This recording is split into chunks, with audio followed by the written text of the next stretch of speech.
आज बहुत ज़्यादा पसंदीदा टॉपिक पे हम बात करने वाले हैं मेरे माँ काली के बारे में।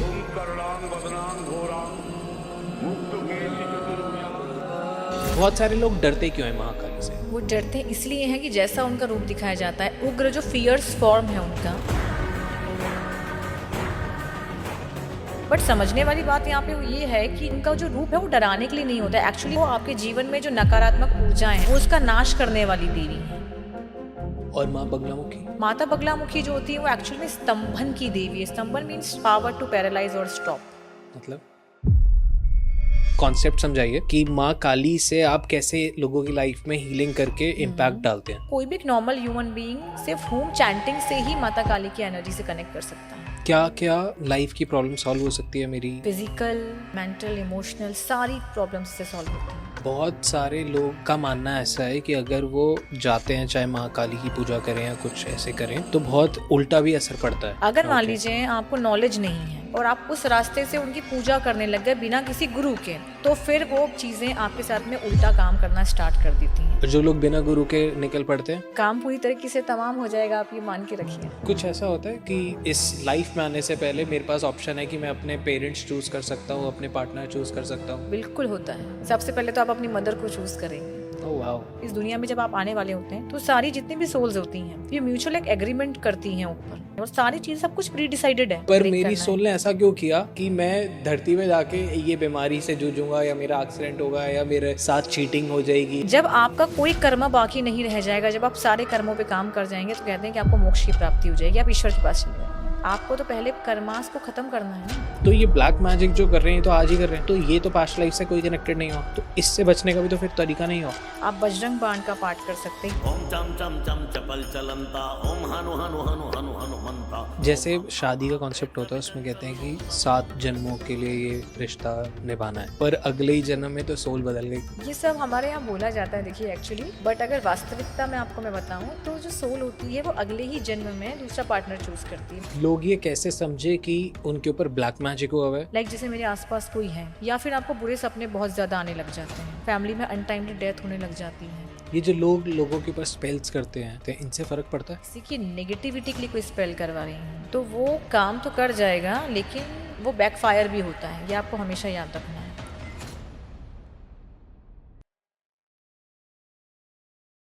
आज बहुत ज़्यादा पसंदीदा टॉपिक पे हम बात करने वाले हैं मेरे माँ काली के बारे में, माँ बगलामुखी के बारे में। और ये ऐसे टॉपिक है जिनके बारे में मैं बस रिसर्च करता रहता हूँ, और हर रिसर्च में या हर किसी से बात करने के बाद बस पता लगता है कि मेरे को भी कुछ भी नहीं पता है। एंड आज के एपिसोड में भी हमारे साथ एक ऐसे गेस्ट हैं जो मेरे को बहुत सारी चीज़ें बताने वाले हैं, और आपको भी बहुत कुछ नया जानने को मिलेगा।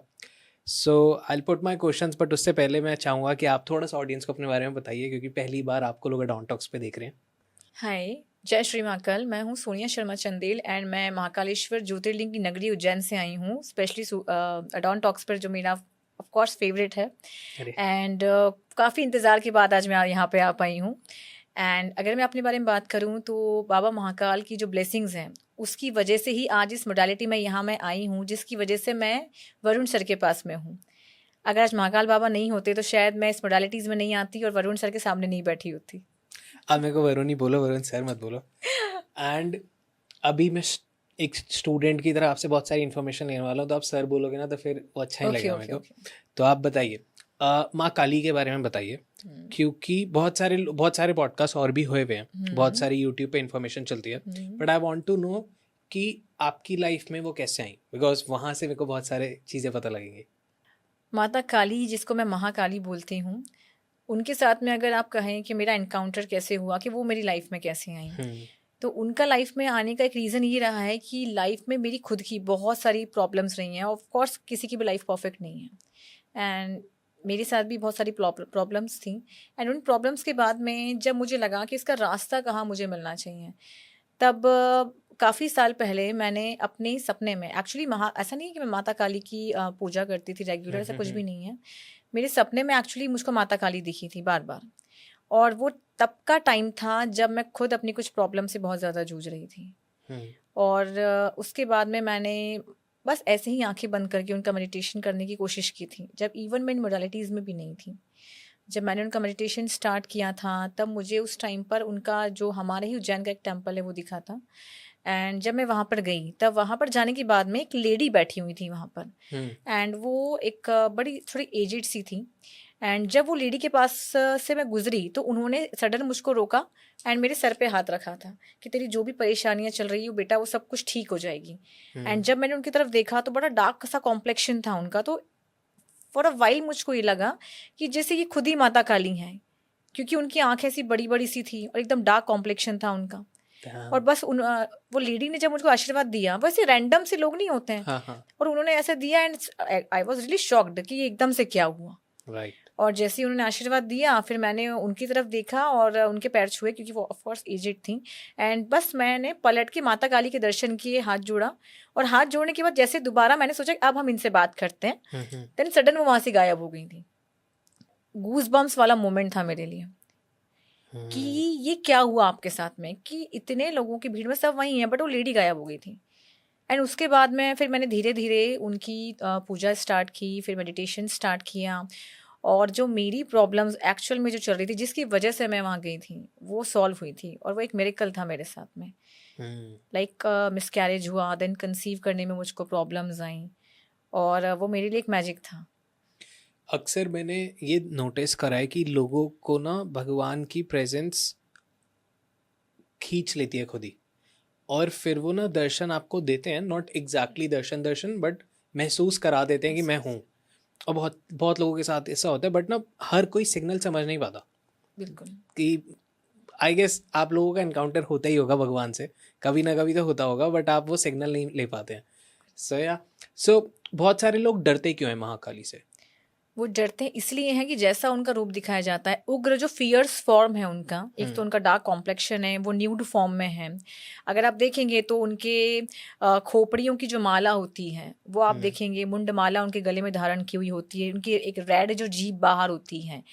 लोगों को एक्चुअल में उनका रूप डराता है, बट समझने वाली बात यहाँ पे वो ये है कि जो उनका जो रूप है वो डराने के लिए नहीं होता है। एक्चुअली वो ये बताती है कि वो आपके जीवन में जो नकारात्मक ऊर्जाएं हैं, जो नेगेटिव एनर्जीज हैं, वो उसका नाश करने वाली देवी हैं। आपके जो कार्मिक ब्लॉकेजेस आप लेकर आ रहे हैं वो उसका नाश करने वाली देवी है, इसलिए वो ऐसी दिखती हैं।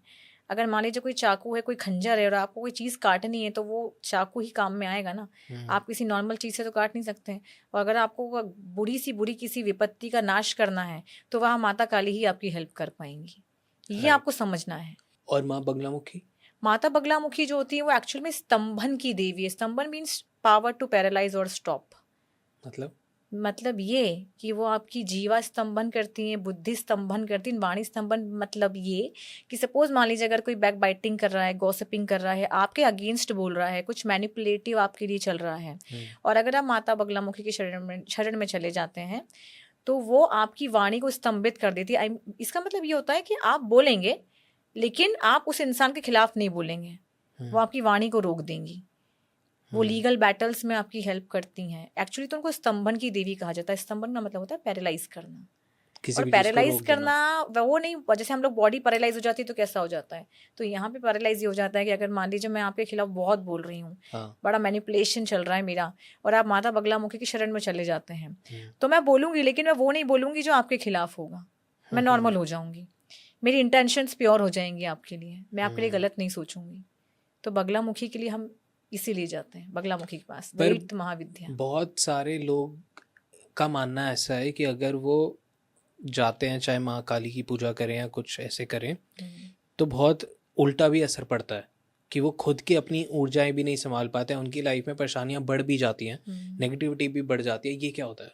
ये ऐसा होता है, इसलिए होता है, देखिए जैसे कि जो महाकाली हैं और जो माता बगलामुखी हैं, ये दोनों महाविद्याएं भी हैं। ओके, माँ काली जो है वो फर्स्ट है एंड जो बगलामुखी है वो 8th महाविद्या हैं। जब हम इन महाविद्याओं को पूछते हैं, ओके, तो आपके 2 रास्ते होते हैं, 2 पाथ होते हैं, वाम मार्ग और दक्षिण मार्ग। एक रास्ता वो है जिसमें आप माता काली को और बगलामुखी को सात्विक रूप से पूजिए, जिसमें कोई रूल्स एंड रेगुलेशंस नहीं है। और एक रास्ता वो है जिसमें बहुत रूल्स एंड रेगुलेशंस हैं। अगर मान लीजिए आपको नॉलेज नहीं है और आप उस रास्ते से उनकी पूजा करने लग गए बिना किसी गुरु के, तो फिर वो चीज़ें आपके साथ में उल्टा काम करना स्टार्ट कर देती हैं। अब सात्विक मार्ग यहाँ पे क्या हो जाता है, लाइक आप मेडिटेशन करते हैं, मंत्रा चैंटिंग्स करते हैं, घर में आप चालीसा पढ़ रहे हैं, मेडिटेशन कर रहे हैं, आपने ध्यान लगा लिया माता काली का, आप मंदिर चले गए, आप नॉर्मल पूजा पाठ कर रहे हैं, सात्विक रास्ता है इनको पूजने का। एंड इसी तरीके से हम लोग बगलामुखी का भी करते हैं, जैसे आप उनके मंदिर जाते हैं, टेम्पल्स जाते हैं, तो कोई प्रॉब्लम नहीं होगी आपके साथ में। लेकिन अगर आपने रास्ता ऐसा ले लिया, आप काली की पूजा साधना तो शमशान में अघोरी भी कर रहे हैं, तांत्रिक भी कर रहे हैं, अगर आप ये सोचते हैं कि आज तो मैं शमशान में जाके पूजूंगा, मैं कच्चा मांस चढ़ाऊंगा, ये सब चीज़ें अगर आप सोच रहे हैं और अगर आपने कुछ गलतियां वहाँ कर दी बिना नॉलेज के, तो फिर वो आपके साथ में उल्टा असर स्टार्ट हो जाता है। और ये इन सब चीज़ों के लिए गुरु बहुत ज़रूरी है। राइट। अब गुरु के बिना एक्चुअल में ये जो आपको मैंने दूसरा वाला रास्ता बताया तांत्रिक वाला, ये एक्चुअल में साधना है। हाँ। और जो ये वाला बताया वो हमारी पूजा है। करेक्ट। तो आप जब तक पूजा कर रहे हो it's all good, safe, it's all good. But जैसे ही आप साधना में जाते हो तो यू नीड एक मेंटोर, एक गुरु। Of course. और जो लोग बिना गुरु के निकल पड़ते हैं तो फिर आप का काम पूरी तरीके से तमाम हो जाएगा, आप ये मान के रखिए। कोई भी नहीं होगा ऐसा जो बिना गुरु के जिन्होंने करा होगा जी? नहीं, ऑफ कोर्स लोग हैं, करते हैं, ट्राई करते हैं, वो गुरु के पास नहीं जाते हैं। वो लोग इंटरनेट पर, गूगल पर सोचते हैं कि हमको कुछ मंत्राज मिल जाए, इवन बुक्स, नॉवेल्स ले आते हैं, बहुत सारी बुक्स हैं। इवन मेरे पास भी मेरे कुछ स्टूडेंट्स ऐसे हैं जिन्होंने बिना गुरु के साधना करने की कोशिश की एंड उनकी प्रॉब्लम सॉल्व नहीं, बट वो और ज़्यादा सीवियर हो गई। तो मतलब ये इकलौता रास्ता है कि आपको गुरु के साथ ही करना चाहिए। अगर आपको साधना करनी है तो आपको गुरु चाहिए, और वो गुरु ही आपको रास्ता बताएगा कि आपको कैसे करना है। राइट। और कोई भी यूट्यूब से, पॉडकास्ट से मंत्र लेके ना नहीं करें, बिल्कुल नहीं करें। एक्चुअली क्या है, गुरु आपको वो मंत्रास देगा कि आपको कितना चैंटिंग्स करनी है, आपको 1 लाख चैंटिंग करनी है कि आपको जस्ट 10,000 में हो जाएगा। वो एनर्जी तो गुरु ही ट्रांसफर करेगा ना। सपोज मान लीजिए आपकी बॉडी में 10,000 की एनर्जी है और आप यूट्यूब पर देख के 1 लाख पे चले गए, तो आपकी बॉडी नहीं सह पाएगी उसको। ये तो वही बात होगी ना कि छोटे से बल्ब में अगर हम कहते हैं ना एकदम से बहुत बिजली आ गई तो फूट जाता है, तो वही हम अपने शरीर के साथ में करते हैं। Right, correct. जब मेरे को पता लगा था कि आपके साथ पॉडकास्ट है तो मैं रिसर्च कर रहा था। आप इन्हीं मोडालिटीज से हीलिंग करती हैं जी। सो वो कैसे होती है कि मतलब अगर आप, मतलब मेरे को ये कॉन्सेप्ट समझाइए कि माँ काली से आप कैसे लोगों की लाइफ में हीलिंग करके इम्पैक्ट डालते हैं। महाकाली की हीलिंग करने के लिए हम लोग जो उनका होमकारा जो मंत्रा है वो यूज़ करते हैं। और होमकारा यहाँ पे शब्द क्यों आया है, क्योंकि हम जानते हैं कि जब महाकाली रणभूमि में उतरी थी राक्षसों को संहार करने के लिए, तो गुस्से में उन्होंने होमकार भरी थी। जो गुस्से में नहीं होते तो होमकार भरती है देवी, तो वो होमकारा से उनका जो मंत्रा है वो होमकारा का होम मंत्रा हमारा निकला था। तो उन्होंने मंत्र पढ़ा था उस समय? नहीं, होमकारा से उनका जो मंत्र है होम, वो होम आपको महाकाली की एनर्जी देता है। ओके। और वो एनर्जी जो होती है वो आपकी बॉडी के जो हमारी नाड़ियाँ होती हैं उनसे ट्रांसफर होते हुए हीलिंग हम लोग करते हैं। एंड इसमें सिंबल्स यूज करते हैं हम, लाइक महाकाली का सिंबल है कि आपको पूरी बॉडी के 7 चक्रास पर and front body, back side of your body पर हम लोग एनर्जीज ट्रांसफर करते हैं, सिंबल्स को यूज करते हैं और होम चैंटिंग्स करते हैं। अगर आप हीलिंग नहीं भी करते हैं मान लीजिए इसकी, तो कोई भी एक नॉर्मल ह्यूमन बीइंग सिर्फ होम चैंटिंग से ही माता काली की एनर्जी से कनेक्ट कर सकता है।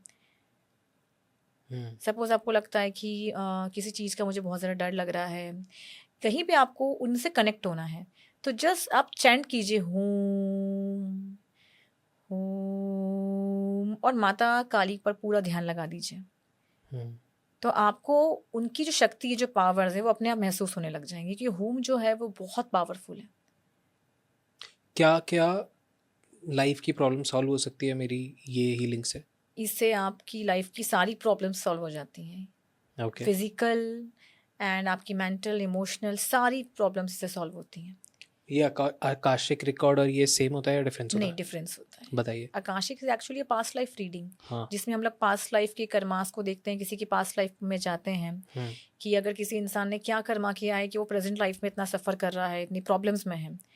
अब जैसे कि पास्ट लाइफ रिग्रेशन होता है, तो उसमें क्या होता है कि जैसे मान लीजिए मैं पास्ट लाइफ रिग्रेशन अगर आपका कर रही हूँ तो आप आपकी पास्ट लाइफ में जाएंगे, मैं बस आपको गाइड कर रही हूँ। बट पास्ट लाइफ रीडिंग जब आकाशा में आ जाती है तो मैं आपकी रीडिंग्स करूँगी। आप बस नॉर्मली मुझसे क्वेश्चंस पूछेंगे कि मेरी लाइफ में अगर ऐसा हुआ तो उसका रीज़न क्या है, मैं पास्ट लाइफ में क्या था, मैंने कितने जन्म लिए थे, मेरी सोल का पर्पस क्या है। बट लाइक बहुत स्टूपिड सवाल हो गया ये, पर क्या सबको ये जानना चाहिए? बिल्कुल जानना चाहिए, क्योंकि जैसे मैंने आपको स्टार्टिंग में कहा था कि सबकी लाइफ परफेक्ट नहीं होती है, क्योंकि मैंने देखा है कि सभी की लाइफ में प्रॉब्लम्स हैं। आज अंबानी की मैं आपसे बात करूँ तो खुश तो वो भी नहीं है, कहीं ना कहीं प्रॉब्लम तो उनको भी है। हाँ, सबसे बड़ी तो वही है मेडिकल वाली ना, तो पैसे से वो कहते हैं ना, पैसे से आप सब कुछ नहीं खरीद सकते, तो किसी की भी लाइफ परफेक्ट नहीं है। और जब लाइफ परफेक्ट नहीं होती डेट मीन्स कि आपकी लाइफ में इशू तो है, और जब इशू को आप सॉल्व नहीं कर पाते हैं, आप बहुत बड़ा चीज़ें कर रहे हैं, कभी कभी ऐसा होता है कि एस्ट्रोलॉजिकल रेमेडीज़ के बाद भी प्रॉब्लम सॉल्व नहीं होती। फिर आपको ये पता चलता है कि वो जो प्रॉब्लम है वो आपके पास्ट लाइफ से कनेक्टेड है, वो आपके उस कर्म से रिलेटेड है। इस वजह से फिर हमको उसको सॉल्व करने की ज़रूरत पड़ जाती है।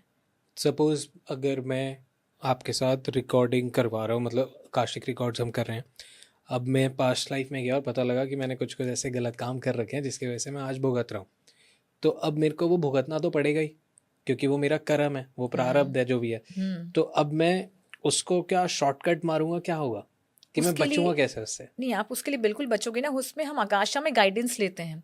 जब हम आकाशिक रिकॉर्ड्स को एक्सप्लोर करते हैं, तो जैसे सपोज मान लीजिए मैं आपको एक्सप्लोर कर रही हूँ, तो वहाँ पे जाने के बाद बहुत सारी जो डिवाइन फोर्सेस होती हैं वो मेरी हेल्प करेंगी।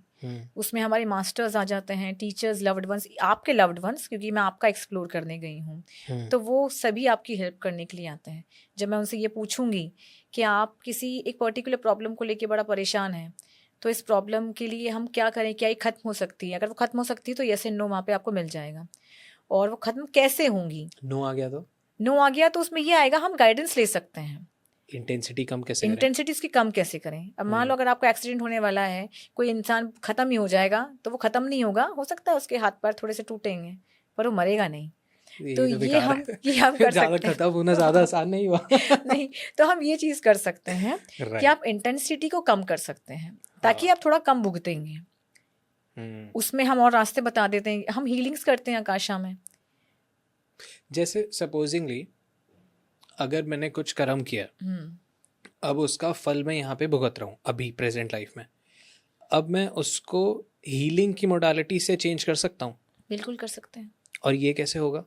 ये इसलिए इसमें एक्चुअली हम लोग जब आकाशा में हीलिंग्स करते हैं, तो इसमें हम कुछ चीज़ें आपको भी गाइड करेंगे। जैसे कि मान लीजिए अगर आपका कोई कर्मा है, एंड सपोज मान लीजिए वो कर्मा में सिर्फ आप अकेले नहीं है, कोई दूसरी सोल भी आपके साथ में है, तो उसमें हम आपको फॉरगिवनेस की प्रेयर्स देंगे। जैसे सपोज मैंने किसी से पैसा ले लिया और मैंने उसको दिया नहीं और मैं मर गया, आप मर गए, तो वो तो कर्ज करेगा ही कि आप मेरा पैसा लेके मर गया। बिल्कुल करेगा। और उस सोल की जो एनर्जी उस टाइम पे थी, जो आप तो चले गए, बट वो एनर्जी वो ये लाइफ टाइम में भी कैरी करेगी वो सोल, और वो किसी ना किसी तरह से वो एनर्जी आपके पास में वापस आएगी। और हो सकता है कि अब आपका रुपया स्टक हो जाए, क्योंकि बैलेंस तो ऐसे ही बनता है। राइट। पास्ट लाइफ कर्मा यही होता है कि आपको बैलेंस बनाना है। फिर आप आज परेशान हैं, अब जब आप मेरे पास आएंगे कि मेरा रुपया बड़ा स्टक है, मैं बहुत परेशान हूँ, देन मैं आपको रीडिंग करूँगी। पहले तो ये बताऊँगी कि पास्ट लाइफ में आपने भी किसी के साथ में ये चीज़ की है, अब वो किसी भी तरीके से आपने की होगी। देन इस टाइम पर फिर मैं आपको यही कहूँगी कि आपके फॉरगिवनेस की प्रेयर्स दूंगी। आप प्रेयर पढ़िए, आप उस सोल से माफ़ी मांगिए जिसके साथ में आपने पास्ट लाइफ में ये किया था। आपको बार बार उससे फॉरगिवनेस मांगनी है। कुछ ऐसा होता है कि मैं सपोज एक आत्मा हूँ और अब मेरे को मनुष्य में, मतलब मेरे को देह मिलने वाला है, एक बॉडी मिलने वाली है, पर अब इस लाइफ में आने से पहले मेरे पास ऑप्शन है कि मैं अपने पेरेंट्स चूज कर सकता हूँ, अपने पार्टनर चूज कर सकता हूँ। ऐसा होता है? बिल्कुल बिल्कुल होता है। सबसे पहले तो आप अपनी मदर को चूज करेंगे। Oh wow. सबसे पहले अब हर बच्चा अपनी मदर को ही चूज करता है। हर सोल अपनी मदर को यू चूज करती है सबसे पहले, कि मुझे इस लेडी के गर्भ से जन्म लेना है। देख रहे हो मम्मा? हाँ। आपको चूज किया था मैंने। ये सभी मम्मियों को अच्छा लगेगा कि आपके बच्चों ने अगर आपको चूज किया है, तो प्लीज इन पे ज्यादा नाराज मत होइए, गुस्सा मत होइए, उन्होंने आपको चूज किया है, आपके पास में आए हैं। तो मदर को हम लोग चूज करते हैं।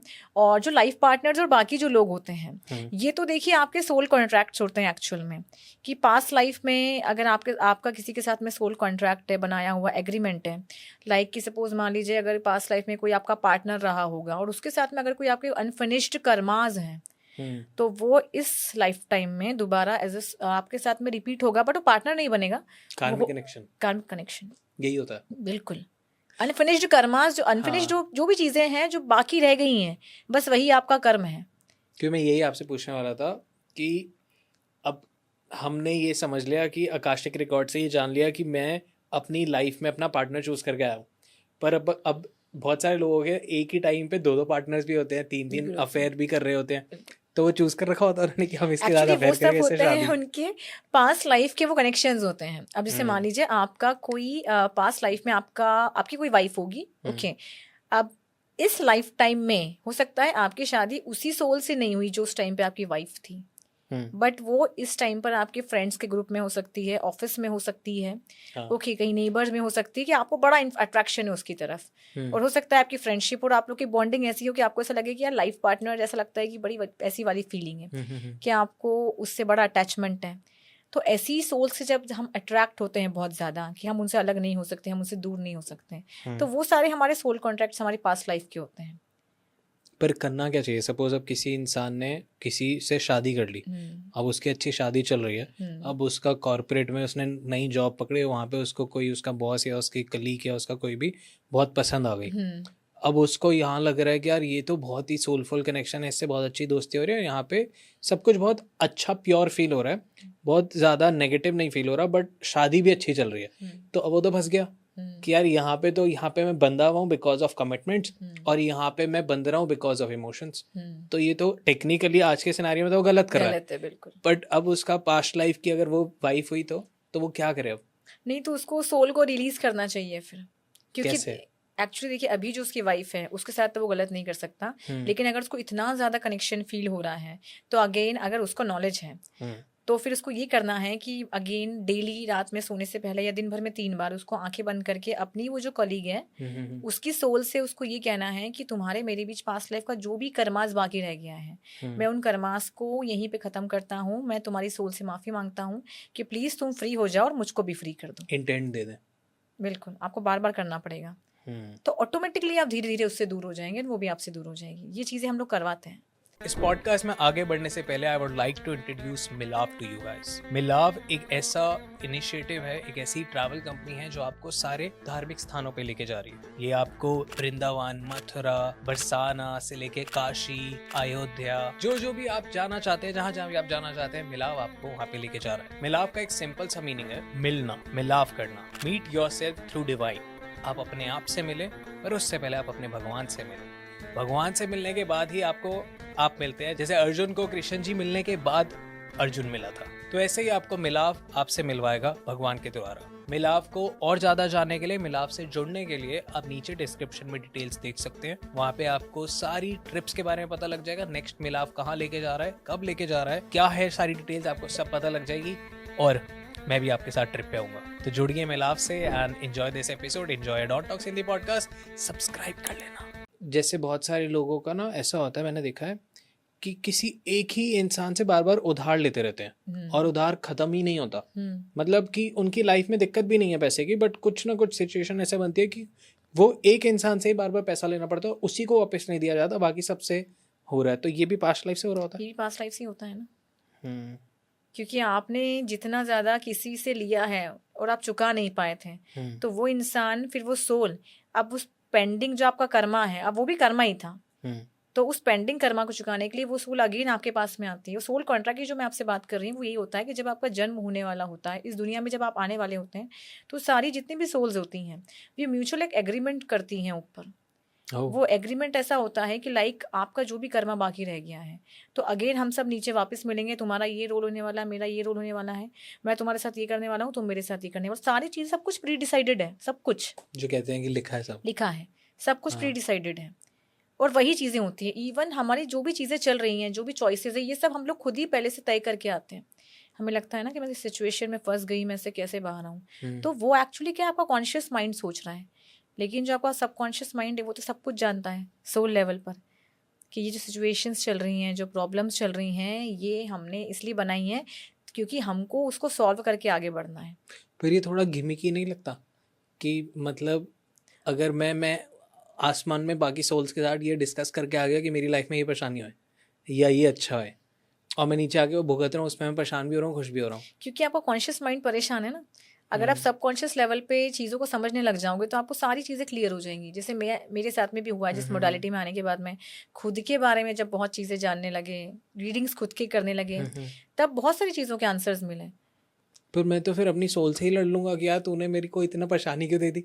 अब वो तो आपके ऊपर है, पर अभी हमको लड़ना नहीं है ना। हाँ, हमको तो चीज़ों को रिलीज करना सीखना है, फॉरगिवनेस करनी है, पैटर्न्स को रिलीज करना है, पैटर्न्स को पर ब्रेक मेरी करना सोल ने ऐसा क्यों किया कि मैं धरती पे जाके ये बीमारी से जूझूंगा, या मेरा एक्सीडेंट होगा, या मेरे साथ चीटिंग हो जाएगी, या मेरे को लव रिलेशन में दिक्कत होगी, या मेरे मम्मी पापा से मेरी पिटाई होगी, जो जो लोगों की लाइफ में परेशानी होती है, ये सारी मेरी सोल ने क्यों डिसाइड करी कि उसको चाहिए। एक्चुअली देखिए, सोल की अगर मैं आपसे आत्मा की बात करूँ तो आत्मा का सिर्फ एक ही गोल होता है कि उसको इवॉल्व होना है, इवोल्यूशन। हाँ। हम जितनी भी सोल्स यहाँ पे आपकी है, मेरी है, हम सभी चाहते हैं हमको इवॉल्व होना है। हमको हमारी एक्चुअली भी जर्नी है, क्योंकि आत्मा जब इस धरती पर आती है तो उसका लक्ष्य क्या हम कहते हैं कि उसको मोक्ष की प्राप्ति चाहिए। और मोक्ष क्या होता है? परमात्मा में विलीन हो जाना। राइट। और वो मोक्ष कैसे मिलेगा?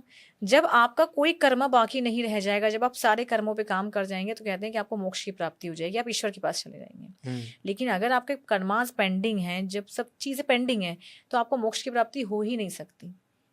आपको तो पहले कर्मास को खत्म करना है ना।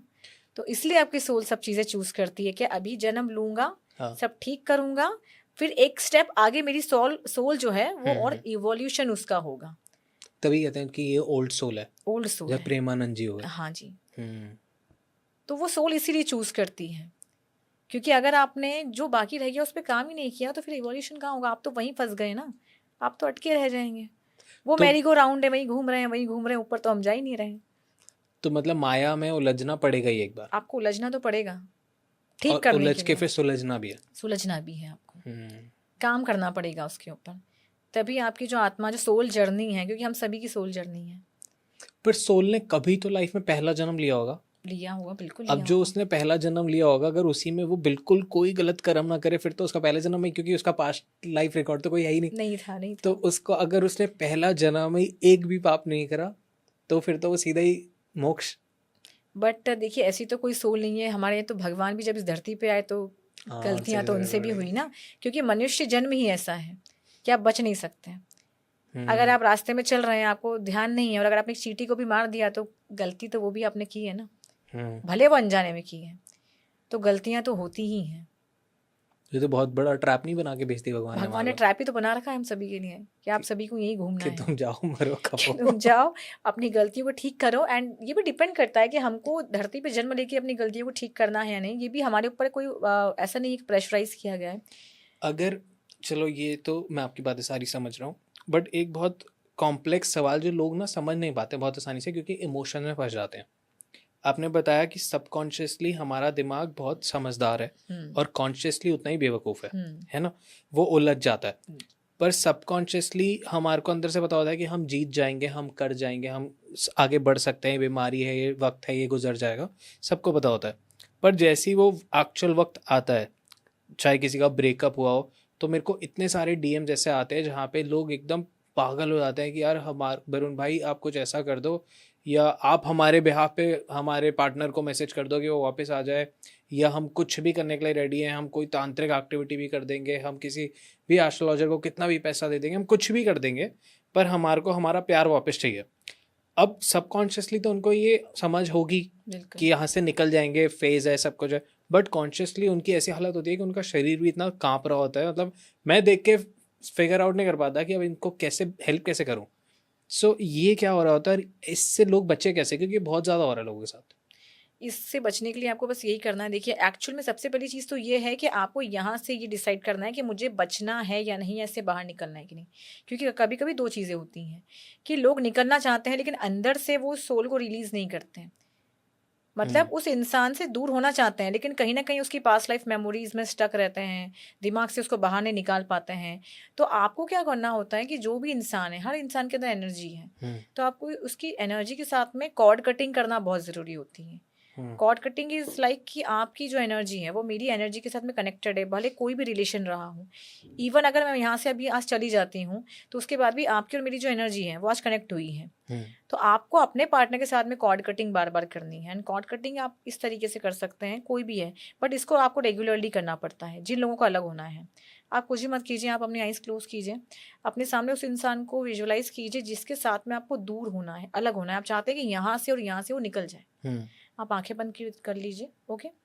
देन आप ये विजुअलाइज कीजिए कि आपके हार्ट चक्रा से और उसका जो हार्ट है वहां से यहाँ तक एक जगमगाती हुई full of glowing light cord, जिसको हम रस्सी बोलते हैं, आप वो इमेजिन कीजिए, विजुअलाइज कीजिए कि वो एक कॉर्ड आप कनेक्ट करते हुए देख रहे हैं दोनों के बीच में, और आप दोनों की आंखें बंद हैं, और उसके बाद में आप आर्कएंजल माइकल को बुला सकते हैं, ओके, या फिर आप हनुमान जी को बुला सकते हैं, या जिस भी देवी शक्ति को अगर आप मानते हैं, सपोज आप माता काली को बुलाते हैं, जिन भगवान से आप सबसे ज्यादा जिससे आप कनेक्टेड कनेक्टेड हैं, ओके, सपोज आपके कोई असेंडेड मास्टर्स हैं, कोई गुरु हैं, तो आप उन सभी को बुला सकते हैं। फिर आप ये विजुअलाइज करेंगे कि जगमगाती हुई सीजर्स, जो कैंचियां होती हैं, एक विजुअलाइज करें, या तो वो या फिर तलवार से आपने उस कॉर्ड को कट कर दिया पूरी इंटेंसिटी के साथ में, और आपको पूरा आपकी जो इंटेंशन होना चाहिए वो यही होना चाहिए कि मैं इसको पूरी तरीके से खुद से दूर करता हूँ, रिलीज करता हूँ, इसके मेरे बीच में जो भी कॉर्ड्स कनेक्टेड थी, चाहे वो पॉजिटिव हो या नेगेटिव हो, वो सब आज पूरी तरह से कट हो गई हैं। आप जैसे जैसे ये रिचुअल करेंगे वैसे वैसे आप उससे अलग हो जाएंगे। ये बहुत इजी है और ये बहुत पावरफुल रिचुअल है। सबकॉन्शियस माइंड पे काम कर रहा है, सबकॉन्शियस माइंड पे काम करता है ये आपकी। पर बहुत सारे लोग जो चाहते हैं कि वापस आ जाए, ये तो आपने तो दूर ही कर दिया, और वो ऑलरेडी दूर थे, वो रो रहे थे, और आपने कहा और दूर हो जाए। बुलाना है ना, अगर आप बुलाना चाहते हैं तो आप ये कीजिए। पर जो लोग चाहते हैं कि वापस आ जाए, वो क्या करें? देखिए, वापस आने के लिए पहले तो ये भी जरूरी है कि आपको ये चेक करना है, क्योंकि देखिए कभी कभी क्या होता है, कोई इंसान अगर हमसे अलग हो गया है तो वो हमारे बेटरमेंट के लिए भी होता है, लेकिन उस टाइम पे हम उसको एक्सेप्ट नहीं करते, और बाद में हमें रियलाइज होता है कि वो सही था। और फिर भी अगर आपको लगता है तो आपको चैंटिंग्स कीजिए, लाइक आप एंजल नंबर्स की चैंटिंग कीजिए, आप 1176 की चैंटिंग्स कर सकते हैं, बार बार बार बार बार बार। आप अपने गार्जियन एंजल्स को बुलाइए। गार्जियन एंजल्स हम सभी के साथ में हैं, क्योंकि ये जो कॉन्सेप्ट है एंजल्स का, ये तो हमारे सारे ग्रंथों में बताया गया है, जो देवदूत हैं ये बहुत पावरफुल होते हैं, आपकी हेल्प करते हैं। आपके गार्जियन एंजल्स आपके आसपास हैं? अभी आप और सुकरात जी हो। मेरे पास में है, सबके पास में है। आपको तो उनको फील करना होता है, आपको उनको फील करना होता है। आप उनकी प्रेयर्स कीजिए गार्जियन एंजल्स की, लाइक आप मान लीजिए आप डेली कुछ मत कीजिए, आप रात में अगर सो रहे हैं, आप यूट्यूब पर कोई भी ऐसा एक इंस्ट्रूमेंटल म्यूजिक से लगाइए जो आपको लगता है कि मुझे बहुत अच्छा लगता है। आप अपनी आंखें बंद कीजिए और आप बार बार ये रिपीट कीजिए कि मेरी जो गार्जियन एंजल्स हैं, मैं चाहता हूँ कि वो मुझे अपनी प्रेजेंस फील करवाएं। और अगर आप मुझे प्रेजेंस फील नहीं करवाते हैं तो आप मुझे अपना नाम बताइए। वो आप जी, या तो वो अपने आपके ड्रीम्स में आपको अपना नाम बताएंगे, या फिर आपको ऐसे साइंस देंगे। आप उनको बोल सकते हैं कि आप प्लीज़ मुझे साइंस बताइए, आपको थोड़े दिन लगेंगे। अगर आपकी कनेक्शन बहुत अच्छा है तो हो सकता है कि उसी रात आपको सपना आ जाएगा, आपके गार्जियन एंजल्स का नाम पता चल जाएगा।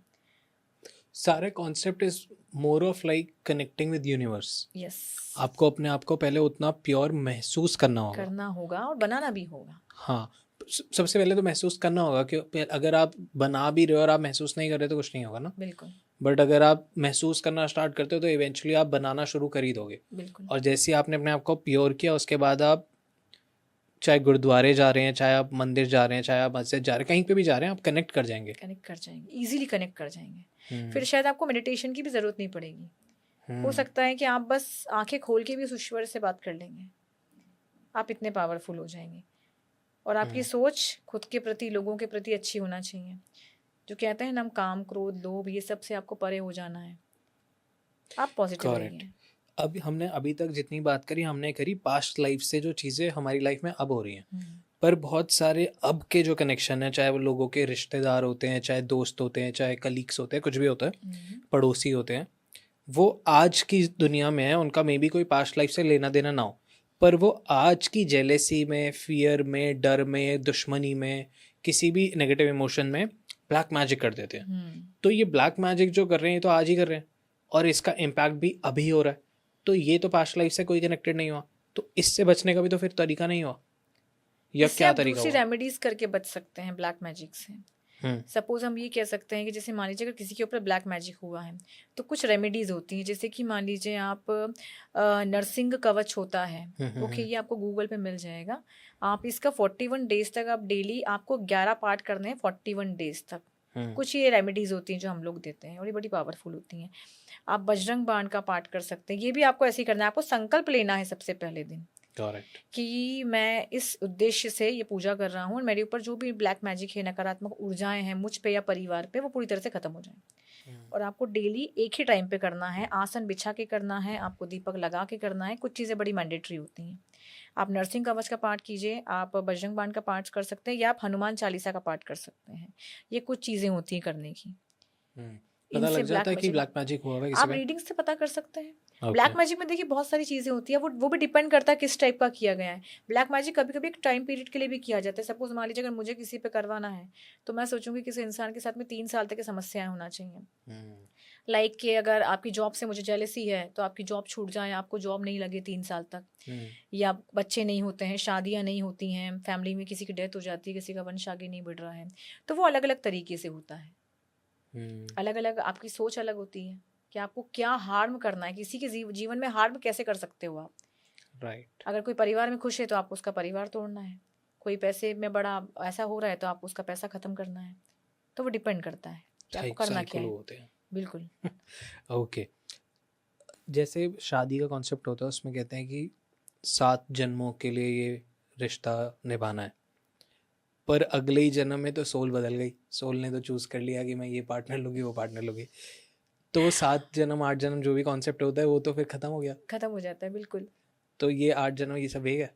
ये सब हमारे यहाँ बोला जाता है देखिए एक्चुअली, बट अगर वास्तविकता में आपको मैं बताऊं तो जो सोल होती है वो अगले ही जन्म में दूसरा पार्टनर चूज करती है, मतलब वो कोई दूसरी सोल चूज कर पर लेती ये है। कितना अब यहाँ पे कॉन्ट्रडिक्ट नहीं हो गया कि मतलब सपोज मेरी शादी हो रही है और मैंने जिससे शादी करी वो लड़की और मैंने दोनों ने ऐसे वो 7 फेरे करते हुए वचन ले लिया कि हाँ हम एक दूसरे के लिए 7 जन्मों तक हो गए।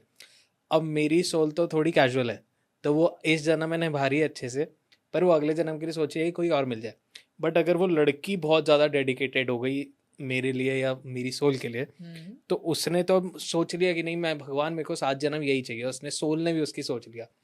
तो अब जब ऊपर चूज करने की बारी आई उसने मेरे को चूज कर लिया और मैंने किसी और को चूज कर लिया, तो जब हम नीचे आ गए तो फिर खिचड़ी बन गई।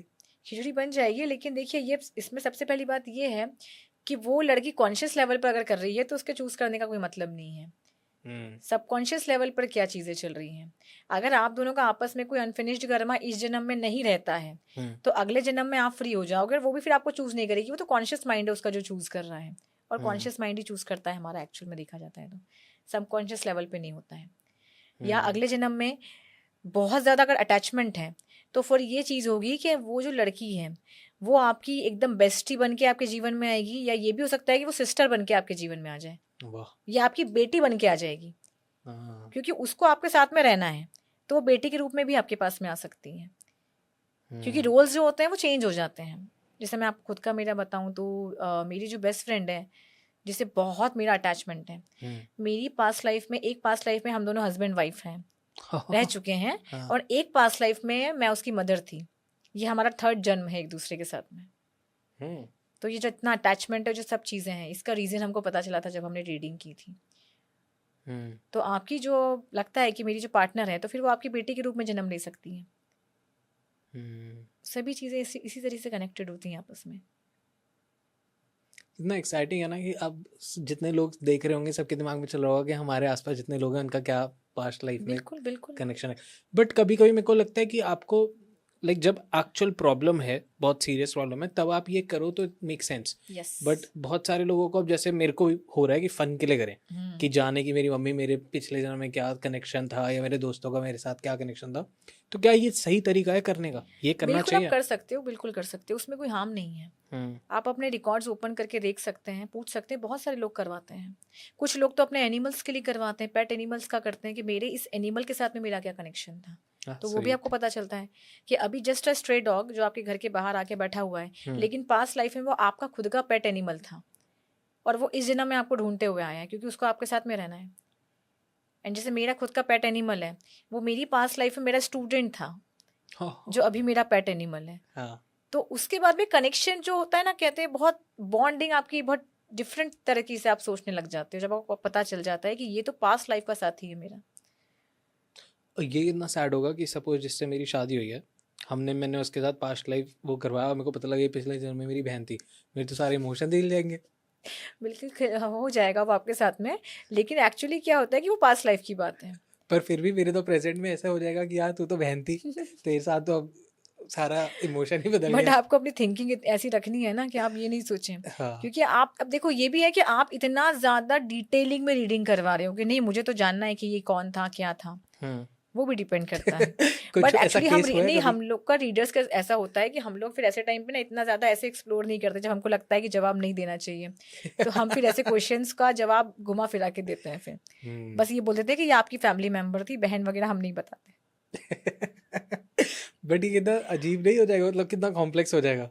बिल्कुल हो जाता है ना। कभी कुछ हुआ है ऐसा, कोई केस आपके पास? एक केस था, उसमें जो हस्बैंड था वो एक्चुअली उसका भाई था, ये निकला था एक लेडी का। हाँ। बट हमने उन्हें ये बताया नहीं था। उनका ये था कि मेरी ना इनके साथ में लड़ाई झगड़े बहुत होते हैं। उनका ये था कि हमारा बहुत आर्ग्यूमेंट्स होते हैं और हम लोग ना ऐसे लड़ते हैं जैसे सिबलिंग्स नहीं होते हैं, कुछ कपल मैंने देखा सिबलिंग्स की तरह सिबलिंग्स की रहते तरह हैं। लड़ते हैं। जब हमने उनका पास्ट लाइफ रीडिंग किया था तब हमने ये देखा था कि वो दोनों एक्चुअल में सिबलिंग्स ही थे पास्ट लाइफ में। बट हमने ये उनको बताया नहीं था। और जो उन दोनों की उस टाइम पे जो एनर्जी थी एक दूसरे को लेके, तू मैं जो एक भाई बहन में चलती रहती, वही एनर्जी लाइफ टाइम में रिपीट हुई थी। तो वो उनकी। क्लियर हुई? हाँ, तो हमने उनको कहा था कि आप वो दोनों को एक दूसरे को बार बार छोटी मोटी चीज़ों के लिए जो गलतियाँ होती है आप इग्नोर कीजिए, एक दूसरे को टाइम दीजिए। जो रीजंस हमको दिख रहे थे उन दोनों के बीच के आर्ग्यूमेंट्स के, लाइक हस्बैंड बहुत ओवर वर्क कर रहे थे, वाइफ को टाइम नहीं दे रहे थे, अंडरस्टैंडिंग के इश्यूज थे। तो कुछ हमने उनको गाइडेंस दी थी आकाशा से लेकर, जिससे वो धीरे धीरे क्लियर हो गए थे। एक बहुत कॉम्प्लेक्स सवाल है जो बहुत सारे लोगों को शायद क्लैरिटी देगा। माँ बगलामुखी सिर्फ हमारी जो परेशानी है उसको रोकने के लिए, उनसे बचाने के लिए है, या हमारे को मेंटल कामनेस देने के लिए भी है? मतलब कि लोग ज़्यादातर कोर्ट केस से बचने के लिए, दुश्मनों का नाश करने के लिए, उनसे बचने के लिए, सारी इन चीज़ों से बचने के लिए पूजाएं कराते हैं। बट क्या हम अपने मेंटल पीस, अपने आप को और स्पिरिचुअली उनसे कनेक्ट करने के लिए भी पूजा करा सकते हैं? बिल्कुल करा सकते हैं आप। ओके। इस चीज़ के लिए भी, क्योंकि जैसे मैंने आपको कहा था कि वो जब स्तंभन की देवी हैं, जब वो पैरालाइज करती हैं चीज़ों को, लाइक आपकी मान लीजिए कि बैक बाइटिंग हो रही है, कुछ कुछ भी हो रहा है, जो ऐसी चीज़ें जो आपका इमोशनल पीस पूरी तरीके से ले चुकी हैं, तो जब वो उस पर काम करती हैं, जब वो आपके एनिमीज़ को पूरी तरीके से स्टॉप कर देती है, रोक देती हैं, तो वो आपको मेंटल पीस देती हैं पूरी तरीके से। आपको एक शांति का एहसास होता है, आपको कनेक्शन, जुड़ाव महसूस होता है उनके साथ में, एंड वो शक्ति भी आपको देती है कि नेक्स्ट टाइम आप उस चक्र में नहीं उलझेंगे जिसमें लोग आपको उलझाने की कोशिश कर रहे हैं। राइट। लोग ये कैसे समझे कि उनके ऊपर ब्लैक मैजिक हुआ हुआ है, या कुछ पास्ट लाइफ का कर्म है जो वो ये अभी भुगत रहे हैं, चीज़ें जो भी नेगेटिव हो रही हैं, या कोई उनका कर्म है जो उन्होंने इसी जन्म में खराब किया, या फिर सिर्फ ओवर थिंकिंग है? देखिए, लाइफ में जैसे सपोज मान लीजिए कोई इशू आपके आ जाता है, ठीक है, कब हम लोग पहले तो क्या करते हैं, उसको अवॉइड करने की कोशिश करते हैं। स्टार्टिंग में हमें लगता है कि वो ठीक हो जाएगा, फिर जब वो ठीक नहीं होता है, अगर आपकी प्रॉब्लम सीवियर होती जाती है, बहुत ज़्यादा सीवियर हो गई, फिर हम लोग एस्ट्रोलॉजिकल रेमेडीज़ करते हैं, कुछ चीज़ों को करते हैं। एस्ट्रोलॉजिकल रेमेडीज़ करने के बाद भी आपको उसके आंसर्स नहीं मिलते हैं, ओके। लेकिन जब ब्लैक मैजिक हो जाता है, तो ब्लैक मैजिक में आपको कुछ चीज़ें होती है, लाइक आपको सपोज किसी की प्रेजेंस कभी कभी फील होती है, लाइक जैसे मेरे आसपास कोई है, या फिर आपको बुरे सपने बहुत ज़्यादा आने लग जाते हैं, या फिर धीरे धीरे धीरे धीरे आपकी जो हेल्थ इश्यूज़ हैं वो होने लगते हैं, घर परिवार में झगड़े बढ़ने लग जाते हैं, या एक्सीडेंट, आपको लगता है कि आज मैं बचा हूँ मरते मरते, या आपको एक्सीडेंट हो जाते हैं, फैमिली में अनटाइमली डेथ होने लग जाती है, और जैसे कि मान लीजिए अगर किसी का रिश्ता बहुत अच्छा चल रहा है एंड सडन वो एकदम से टूट गया, तो इस टाइप की जो एकदम से चीज़ें होती है ना, वो ब्लैक मैजिक की वजह से होती हैं। कि एकदम से सब खत्म हो गया, कि कल आपका सब बहुत अच्छा था और आज एकदम से सब कुछ खत्म हो गया, सडन चेंज आ जाता है जो आपके साथ में, वो सब ब्लैक मैजिक में होता है। और पास्ट लाइफ के जो कर्मास होते हैं ना, वो ऐसे नहीं होते कि सडन आ जाएंगे, वो धीरे धीरे धीरे स्टार्ट होते हैं। आपको धीरे धीरे समझ में आएगा कि कुछ चीज़ें चल रही हैं, और वो सीवियर और इंटेंस नहीं होती बहुत ज़्यादा। आपका जो सबकॉन्शियस माइंड होता है, आपका जो कॉन्शियस माइंड होता है, वो अपने आप से पता चल जाएगा इसमें आपको। ये जो लोगों के ऊपर स्पेल्स करते हैं और ये सारी चीज़ें करते हैं, इनसे फ़र्क पड़ता है? बिल्कुल फ़र्क पड़ता है स्पेल्स वगैरह से। अब सपोज जैसे कि कोई पब्लिक फिगर है, उसके ऊपर तो बहुत सारे स्पेल्स उधर होते होंगे, तो उस पर क्यों फ़र्क पड़ रहा होगा? देखिए, स्पेल्स में भी ये होता है कि जैसे मान लीजिए अगर मैं कुछ किसी की नेगेटिविटी के लिए कोई स्पेल करवा रही हूँ, तो वो काम तो कर जाएगा, लेकिन वो बैकफायर भी होता है, ये आपको हमेशा याद रखना है। जैसे आपने अभी एग्जांपल नहीं दिया था कि आपको बहुत सारे डीएम्स आते हैं हार्ट ब्रेक एंड ऑल, तो जब हमको आते हैं तो वो ऐसे भी आते हैं कि लाइक एक कपल है, तो मुझे थर्ड पार्टी है कि इन दोनों को प्लीज़ अलग करवा दीजिए, मैं आपको पेमेंट देने को रेडी हूँ, बट हम लोग उनको मना कर देते हैं क्योंकि वो बैकफायर होगा, क्योंकि आप गलत कर्मा कर रहे हैं। राइट। और अगर कोई पब्लिक फिगर है, कोई भी है, और देखिए स्पेल्स में भी ये होता है कि जैसे मान लीजिए कि अगर कोई ऐसा इंसान है जो बहुत पूजा पाठ करता है, स्पिरिचुअली बहुत एक्टिव है, तो उस टाइम पे अगर आप उसके साथ में कुछ गलत करने की कोशिश करेंगे ना, तो आप नहीं कर पाएंगे, क्योंकि वो एक कवच में है, वो प्रोटेक्शन में है, क्योंकि वो मोडालिटी से जुड़ा है। कुछ लोग ऐसे नहीं होते जो डेली मंदिर जा रहे हैं, चालीसा का पाठ कर रहे हैं, मेडिटेशन ही कर रहे हैं, चैंटिंग्स कर रहे हैं, भगवान से कनेक्टेड है, तो उनकी स्पिरिचुअल शील्डिंग ऑलरेडी हो चुकी है, तो आप उनको हार्म नहीं कर सकते। और एक तरफ वो इंसान है जो बहुत ड्रिंक कर रहा है या नॉनवेज ले रहा है, कोई उसका पूजा पाठ नहीं है, कोई उसका एक शेड्यूल नहीं है। आई गेस इसको हम ऐसे समझ सकते हैं कि एक इंसान हाई ऑन एनर्जीज है बिल्कुल, और एक इंसान लो ऑन एनर्जीज है। बिल्कुल। तो अगर जो इंसान ऑलरेडी हाई ऑन एनर्जीज है अपनी, या स्पिरिचुअल एनर्जीज के साथ जैसे इंक्लाइन है, या स्पिरिचुअल नहीं भी है बट बहुत हाई ऑन एनर्जीज है, जैसे कुछ लोग होते हैं ना जो बहुत मोटिवेटेड रहते हैं, बहुत ज़्यादा पूजा पाठ नहीं करते, ऑरा ही अलग है, हाँ स्टिल वो बहुत ज़्यादा हाई ऑन एनर्जीज रहते हैं, तो उनके पास इतनी एनर्जी ऑलरेडी होती है कि कोई और नई एनर्जी ना घुसती नहीं घुसती है। और जो ऑलरेडी बहुत वीक है, नेगेटिव है, डल है, चाहे पूजा पाठ भी कर रहे हैं, पर कुछ लोग मैंने देखा है कि वो भी ऐसे होते हैं, मंदिर जा रहे हैं, मंदिर से निकलते ही रो रहे हैं। कुछ लोग मैंने ऐसे देखे हैं डेली मंदिर जा रहे हैं और डेली मंदिर जाके पंडित जी को ही अपना रोना सुना रहे हैं। बिल्कुल। और पंडित जी भी सर पकड़ के बैठे हैं, कब जाएगा बेटा, तुम जल चढ़ाओ और जाओ। तो वो लोगों पे जल्दी हो जाता है गेस। जी बिल्कुल, ऐसे लोगों पे जल्दी होता है। इसलिए आप ये कोशिश कीजिए कि आप स्पिरिचुअली शील्डिंग भी आपकी होना चाहिए, और दूसरा आपके जो थॉट्स हैं, जो इंटेंशंस हैं, वो दूसरों के लिए हमेशा प्योर होना चाहिए। राइट। स्ट्रेस, एंजाइटी, डिप्रेशन से दूर रहें, अपने आप को खुश रखने की कोशिश कीजिए, अपना ऑरा स्ट्रांग रखिए जितना ज़्यादा हो सके। अगर एक भी होल आपके ऑरा में हो गया तो आप इतनी जल्दी जो गलत चीज़ें हैं उनको अट्रैक्ट कर लेंगे कि हमें पता भी नहीं चलेगा, और कब डिस्टॉर्ट हो जाएगा सब कुछ। करेक्ट। तो आप उज्जैन से आए हैं, मैं 2 बार उज्जैन आया हूँ, दर्शन करे हैं बहुत अच्छे, बट मेरे को फ़र्क बताओ कि उज्जैन अब कैसा है, क्योंकि अब तो हम लोग एज अ टूरिस्ट आते हैं, और उज्जैन पहले कैसा था, कॉरिडोर से पहले, और उज्जैन के बारे में बताओ। कॉरिडोर से पहले की बात करते हैं जी। उज्जैन ऐसा था कि आप अगर घर से निकले हैं तो आपको बहुत शांति लगेगी, रोड पे भीड़ नहीं है, आपको महाकाल की जो आरती होती है, हाँ भस्म आरती है, और जो भी मंदिरों में आरती होती है वहाँ पर, उसकी ध्वनि हमें हमारे घर तक सुनाई दी जाती थी, जो आरती होती थी सुबह सुबह की।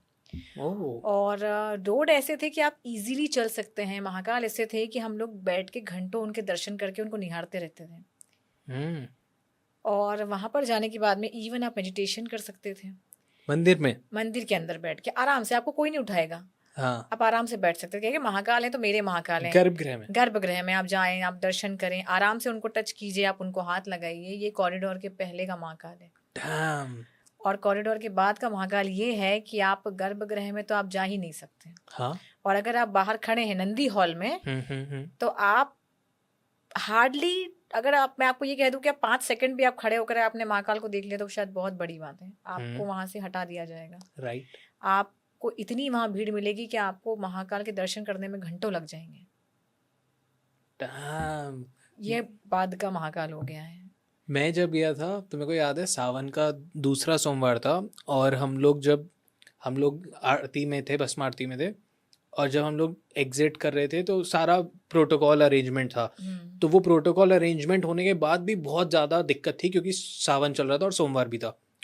तो मेरे को पता लगा कि जो वहाँ पे सिक्योरिटी वाले थे उन्होंने बताया कि आप बहुत ज़्यादा लकी हो, क्योंकि अभी आप ये आरती ख़त्म होते ही जो नॉर्मल दर्शन की लाइन शुरू होगी तो बाहर 2.5 लाख कुछ लोग खड़े हैं जो दर्शन करेंगे, 2.5 लाख लोग।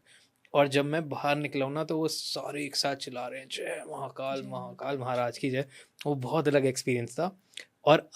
और वो देख के मेरे को लगा यार कितनी भीड़ है, और आप मेरे को बता रहे हो कि गर्भगृह में बैठ के मेडिटेशन कर सकते थे। हाँ, आप आराम से बैठ के आप पूजन करवाते थे लोग। ये तक हुआ है। आपकी एनिवर्सरी सपोज कि आप गए हैं, आपने स्पेशल अंदर पूजा करवाई है बैठ के, बट ये सब अब पॉसिबल नहीं है। और ये कॉरिडोर के बाद की सब चीज़ें हैं। और कॉरिडोर की जो पब्लिसिटी हुई थी जब मोदी जी आए थे, वो पब्लिसिटी आप जानते हैं, इंस्टाग्राम का ज़माना है तो सोशल मीडिया का, तो वो जो इतना ज़्यादा पब्लिसिटी हुई है तो अब हमारे लिए तो घर से निकलना बहुत मुश्किल हो गया है। तो एज अ लोकल उज्जैनी आपको कैसा फील होता है, क्योंकि बहुत भीड़ बढ़ गई है? बहुत बुरा फील होता है। हाँ। क्योंकि आप सोचिए कि मैं अगर पर्सनली मेरी बात करूं तो हर एनिवर्सरी पे हम लोग महाकाल जाते थे दर्शन करने, बट मुझे 4 से 5 साल हो गए हैं मैं अपनी एनिवर्सरी पे महाकाल नहीं गई, क्योंकि हिम्मत ही नहीं होती निकलने की। वो भीड़ और वो धक्का मुक्की होना और इतना घंटों का वहाँ पे टाइम लगना, तो हिम्मत नहीं होती। वैसे प्रोटोकॉल का यूज़ करके हम लोग जा सकते हैं, लेकिन फिर भी मन नहीं होता, क्योंकि शहर की भीड़ को तो क्रॉस करना पड़ेगा ना महाकाल तक पहुँचने के लिए, तो उसकी हिम्मत नहीं होती है। और आपका घर कितना दूर है वहाँ से? हमारा 4 to 5 किलोमीटर्स है। और आरती की आवाज आती थी? आरती की आवाज़ आती थी, लेकिन अब वो भी नहीं आती है। हे भगवान। या ये सारी जगह है। मैं अभी काशी गया था तो वहाँ के भी लोकल्स ऐसे थे कि बहुत इतना टूरिस्ट है कि हम लोग अपनी गाड़ियाँ खरीद रखी हैं और गाड़ी निकाल ही नहीं सकते। नहीं निकाल सकते। तो हमारे को पैदल या फिर ई रिक्शा करके शहर के बाहर जाना पड़ता है और फिर हम वहाँ से कैब करते हैं कहीं बिल्कुल, जाने के लिए। बिल्कुल। वो मेन एरिया में लोगों ने बस गाड़ी खरीद रखे, वो सिर्फ आधी रात को निकालते हैं। इवन हर गली में होटल्स खुल गई हैं। हाँ, हर गली में होटल्स खुल गई हैं। आप सोचिए, होटल्स अगर खुली हैं तो कार, ई रिक्शा, हर जगह ट्रैफिक जैम है। कि वो घबराहट इतनी हो गई है कि अब लगता है कि आप घर पे बैठ के जो शिवलिंग है ना, आप उसको पूज लीजिए महाकाल मान के। ये लोकल्स के साथ तो बुरा होता है। बहुत बुरा सेम वृंदावन का है। वृंदावन में जो मैं बात कर रहा था लोगों से जो ब्रज के हैं, वो कह रहे कि आज से, जब ये रील वगैरह का ज़माना नहीं था, आज से कुछ साल पहले, रील से पहले होली होती थी बहुत प्योर, और होली बनाने में मज़ा आता था। अब कह रहे हैं कि हम लोग होली पे खुद ही बाहर नहीं निकलते क्योंकि इतना टूरिस्ट आता है, इतना गंदगी होती है, इतना ईविल प्रैक्टिसेस होती है कि उनका या तो वो होली पहले बनाते हैं या होली बाद में बनाते हैं। बिल्कुल, ऑप्शन ही नहीं रह गया ना। या हर जगह का यही प्रॉब्लम है कि कुछ, चलिए कुछ हमारे लिए अगर नुकसान है तो दूसरों के फायदे भी हैं, एम्प्लॉयमेंट बढ़ा है, बहुत सारी चीज़ें हुई हैं, लेकिन फिर भी हमारे लिए तो नुकसान है। तो आपने पहले भस्म आरती अटेंड की थी? जी हाँ, बिल्कुल किया। वो और अभी में कुछ फर्क है? फर्क तो है ना। कैसे, क्या? क्योंकि देखिए, पहले भस्म आरती में क्या था कि बहुत ज़्यादा भीड़ नहीं हुआ करती हाँ। थी। कि आपको लगता है कि कम लोग हैं और आप बड़े आराम से सब दर्शन कर रहे हैं, ज़्यादा ऐसा लगने की बहुत ज़्यादा डिस्टर्बेंस क्रिएट हो रहा है, ऐसा नहीं है। हाँ। लेकिन अभी क्या है, भीड़ बहुत ज़्यादा हो गई कि आप अंदर पहुंचने तक ही इतना ज़्यादा फ्रस्ट्रेट हो जाते हैं कभी कभी हम लोग। तो वो चीज़ पहले नहीं थी। तो महाकाल आम इंसान के महाकाल तो नहीं रहे। राइट। जय महाकाल। जय महाकाल। सो अब अगर कोई उज्जैन आ रहा है, बहुत सारे लोग हैं जो आते ही रहते हैं और अब आएंगे ही, सो कहाँ कहाँ और जा सकते हैं और क्या क्या करना चाहिए? सबसे पहले तो आप महाकालेश्वर जाइए। महाकालेश्वर के बाद में हरसिद्धि जो शक्तिपीठ है, जहाँ पे देवी सती की कोहनी गिरी थी जी, आप वहाँ जाइए। वो महाकाल से वॉकिंग डिस्टेंस पर ही है। आप काल भैरव जाइए ज़रूर से, जहाँ पे मदिरा का पान किया जाता है। वो अपनी आंखों से आप देखिए, वो जो चमत्कार है। और ये भी है कि कभी हो सकता है आप ऐसे क्रूशियल टाइम पर आए जब वहाँ पे मदिरा पान बंद कर दिया जाता है, कभी कभी रोक देते हैं जब बहुत ज़्यादा क्रूशियल टाइम होता है। उसके बाद में आप जाइए गढ़कालिका माता जरूर जाइए, जहाँ पे देवी सती का होठ गिरा था, लिप्स गिरे थे, वहाँ जरूर से जाइए। आप चिंतामण गणेश जरूर जाइए। और इसके बाद में अगर आप जाना चाहते हैं तो आप विक्रांत भैरव नाम का एक स्थान है, वहाँ ज़रूर से जाइए। थोड़ा सा। जी हाँ, वो बहुत ही पावरफुल जगह है तांत्रिक सिद्धियों के लिए। आप वहाँ भी ज़रूर से जाइए, पर वहाँ थोड़ा अलर्ट होके जाएं। हाँ, अलर्ट होके जाएं, क्योंकि वहाँ पे वो ऐसा लगा लो कि कामाख्या टेम्पल टाइप एनर्जी है। आप हाँ, ये इन चीज़ों का ध्यान रखें। तो ये कुछ मेरे सांदीपनी आश्रम जाइए, सांदीपनी आश्रम जाइए, जहाँ पे भगवान कृष्ण ने शिक्षा ग्रहण की थी। और शिप्रा की आरती अटेंड कीजिए शाम को, जो राम घाट पर होती है, जहाँ पे भगवान श्री राम आए थे अपने पिता का के लिए, वहाँ से जुड़ जाइए। तो ये कुछ ऐसी जगह है जहाँ पर आपको जरूर जाना चाहिए। मंगलनाथ टेम्पल जाते हैं बहुत लोग। मंगलनाथ और अंगारेश्वर 2 टेम्पल्स हैं। तो आप मंगलनाथ या अंगारेश्वर में से किसी भी एक टेम्पल पे जा सकते हैं। और ऐसा कहते हैं कि पूरे इंडिया में सिर्फ ये अंगारेश्वर ही जो मंदिर है, यहीं पे मंगल शांति की पूजा होती है, भात पूजन होता है। और कहीं नहीं होता है। और एक बड़ा गणेश टेम्पल भी है। बड़ा गणेश भी है, बट एक्चुअल में वो वहाँ पे उनकी जो मूर्ति वो बड़ी बड़ी बनाई हुई है। वैसे चिंतामण गणेश की मान्यता ज़्यादा है। उज्जैन में जब शादियाँ होती थी, सबसे पहला जो वेडिंग कार्ड होता है वो चिंतामण गणेश पर ही जाता है, उसके बाद ही शादी शुरू होती है, अदरवाइज नहीं होती है। पर ऐसी मान्यता है, ऐसा माना जाता है कि ये सारे मंदिर जो हमने बताए ये तो आप जरूर जाना, और ये जाने चाहिए। बट अगर आप 1 किलो चावल भी लेते हैं और हर एक मंदिर के बाहर एक एक चावल का दाना भी गिराते हैं, तब भी मंदिर नहीं खत्म होंगे। मंदिर खत्म नहीं होंगे, इतने मंदिर हैं उज्जैन में, बहुत मंदिर हैं। वो स्पिरिचुअल सिटी है ना, अवंतिका नगरी, पुराणों में उल्लेख है उसका। और अब तो कुंभ भी आ रहा। कुंभ आ रहा है। इसकी भी स्टोरी है कि महाकाल बाबा से जुड़ी हुई है। कि जब महाकाल बाबा यहाँ पर आ गए थे उज्जैन में, जब उनका वास हो गया था, तो सारे देवी देवताओं ने उनसे कहा था कि भगवान आपने तो यहाँ जाके स्थान ले लिया, तो अब हम कहाँ जाएंगे, हमें भी आपके साथ रहना है। तब उन्होंने सबको कहा था कि मैं उज्जैन में निवास करूंगा, अवंतिका नगरी में, और तुम सब भी यहीं पर आ जाओ मेरे पास में। इसलिए सारे देवी देवता अलग अलग रूपों में यहाँ आ गए थे और सबका वास यहाँ पर है। 84 महादेव भी जरूर से करें, ये मैं भूल गई थी। आप 84 महादेव की यात्रा जरूर से कीजिए। 84 महादेव शिवलिंग जो हैं 84 महादेव के टेम्पल्स हैं, और हर टेम्पल में शिव के साथ साथ आप किसी और देवी देवताओं की भी पूजन करेंगे। जैसे शनि और शिव एक जगह पर हैं, हाँ। हर जगह अलग अलग मिलेंगे आपको। 84 महादेव की यात्रा होती है हमारे यहाँ उज्जैन में। वाह। पर्टिकुलर डेज में वो 84 महादेव के जो टेम्पल्स हैं उन पे सारे जो भक्तगण निकलते हैं वो हर टेम्पल पे रुकते हैं, पूजन पाठ करते हैं, फिर आगे बढ़ जाते हैं। तो ये यात्रा होती है। कितना अलग होता है ना, हम एक टूरिस्ट के पर्पस से जब जाते हैं या देखते हैं या रिसर्च भी करते हैं तो ये सब नहीं पता लगता। 84 महादेव का इतना उल्लेख है कि अगर आपने उनकी यात्रा कर ली तो आपने सारे धाम, सारे ज्योतिर्लिंग सब कर लिए। 84 महादेव का बहुत महत्व है, बट लोगों को एक्चुअली पता नहीं है। हम मैं वही कह रहा हूँ कि एज अ टूरिस्ट हम लोग मेन जो रील में देख लिया, व्लॉग्स में देख लिया, वो देख के आ जाते हैं। बिल्कुल। दैट्स वाई कोई भी लोकल आता है ना तो मेरे को होता है कि आप अपने शहर के बारे में जरूर बताइए। खाना क्या खाना चाहिए वहाँ? खाना आपको फेमस है हमारे यहाँ का दाल बाफला, मालवा रीजन का। हाँ। दाल एंड बाफला, हाँ। यही कड़ी, छाछ, ये सब आपको मिलती है। और पोहा? पोहा भी आप खा सकते हैं। पोहा तो फेमस है, पोहा जलेबी। हाँ। ऑफ कोर्स नाश्ते के पर लिए। नॉर्थ इंडियंस को इतना पसंद नहीं आएगा कि थोड़ा मीठा होता है ना, यहाँ पे थोड़ा पंजाबी टच दे रखा है। जी बिल्कुल। Right, perfect. सो अब मैं जब भी उज्जैन आऊंगा आपको सबसे पहले कॉल करूंगा। बिल्कुल कीजिए। कहाँ जाऊँ, क्या करूँ? Okay, perfect. सो अब जब भी लोग भी उज्जैन आ रहे हैं तो आई गेस आपको डीएम्स आने वाले हैं। एंड बहुत सारे लोगों का ना आज बहुत सारा पास्ट लाइफ से लेके दिमाग खुला होगा। जैसे मेरे दिमाग में बस अब ना हर एक इंसान के साथ कहानी आ रही है कि ये क्यों कनेक्टेड है, ये क्यों कनेक्टेड है। तो मैं तो करवाने वाला हूँ आपसे। बट बहुत सारे लोगों को ना ये सीखना भी होता है और वो मेरे को मैसेज करते हैं कि वरुण भाई आप बताओ कि हम सीखे कहाँ से, सीखे कैसे, या आपसे ही सीखना हो तो मेरे को मैसेज करेंगे। तो आप तक कैसे पहुँचे और आप क्या क्या सिखाते हो, आप प्लीज़ बता दीजिए।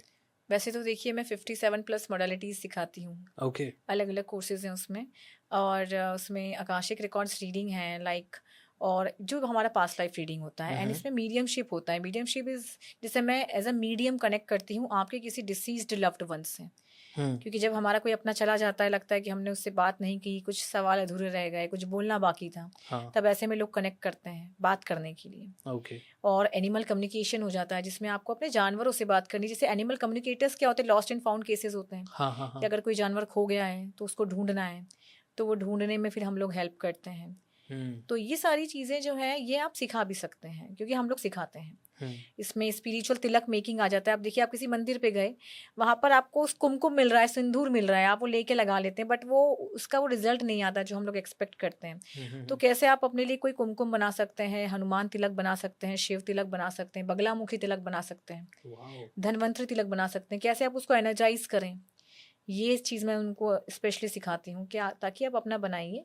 आप या तो यूज़ कीजिए या आप प्रोफेशनल उसको सेल भी कर सकते हैं। पास्ट लाइफ रीडिंग्स कीजिए, हीलिंग्स कीजिए। हीलिंग्स में हमारा लामा फेरा हो जाता है जो बुद्धिस्ट मोडालिटी है। फास्टेस्ट हीलिंग मोडालिटी होती है लामा फेरा, जो बहुत जल्दी असर करती है। लामा फेरा में एक्चुअली जो SK सेनी जी जो थे उन्होंने इस हीलिंग मोडालिटी को स्टार्ट किया था, लामा फेरा को, और ये बुद्धिस्ट मोडालिटी है। इसमें काफ़ी सारे सिम्बल्स होते हैं। इन सिम्बल्स का अट्यूनमेंट होता है। Without attunement you can not practice this thing. Okay. और आप इसकी हीलिंग भी नहीं कर सकते जब तक आप अट्यून्ड नहीं हैं। अट्यून कैसे होता है? अट्यूनमेंट के लिए लाइक जैसे मैं सिखाती हूँ तो मैं उन सिंबल्स को, उन एनर्जीज को ट्रांसफर करूंगी। गुरु दीक्षा टाइप हो जाता है वो। जब आप मेरे से क्लास अटेंड करेंगे उसके बाद में आप एलिजिबल हो जाते हैं। या तो आप दूसरों की हीलिंग्स कीजिए, आप चाहें तो दूसरों को सिखा सकते हैं। सिमिलरली जैसे मैंने हुमकारा विद हलीम जो महाकाली और बगलामुखी की हीलिंग है, उसमें भी यही होता है।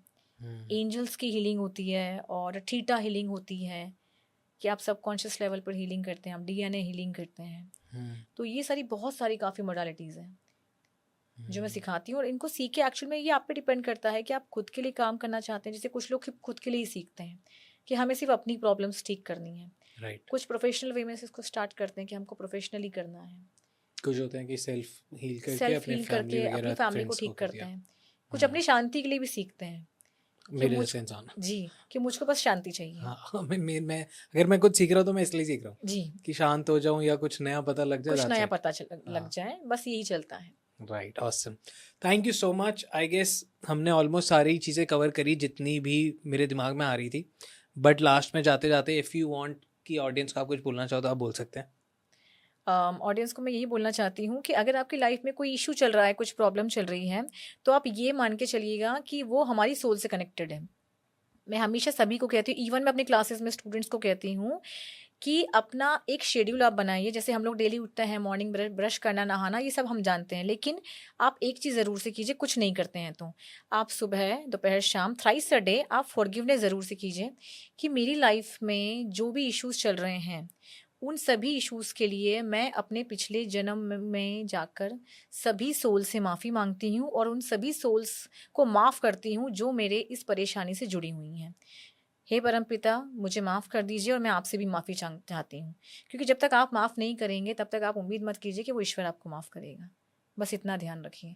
अगर आपने इतना कर लिया, ये अपने बच्चों को भी सिखाइए, अगर आप इतना कर देंगे तो आपकी लाइफ की बहुत सारी प्रॉब्लम सॉल्व हो जाएंगी, क्योंकि आप सोल लेवल पे उसको हील कर रहे हैं माफ़ी मांग के। Gratitude and forgiveness. Gratitude and forgiveness. Right, perfect. So thank you so much आने के लिए। आखिरी सवाल मैं सबसे पूछता हूँ, आपसे पूछूंगा, कैसा रहा आपका डॉन टॉक्स का एक्सपीरियंस? बहुत अच्छा रहा, इसलिए मैंने आपसे कहा कि मैं जल्दी वापस आऊंगी। Perfect, thank you so much. Her her Mahadev. Her her Mahadev.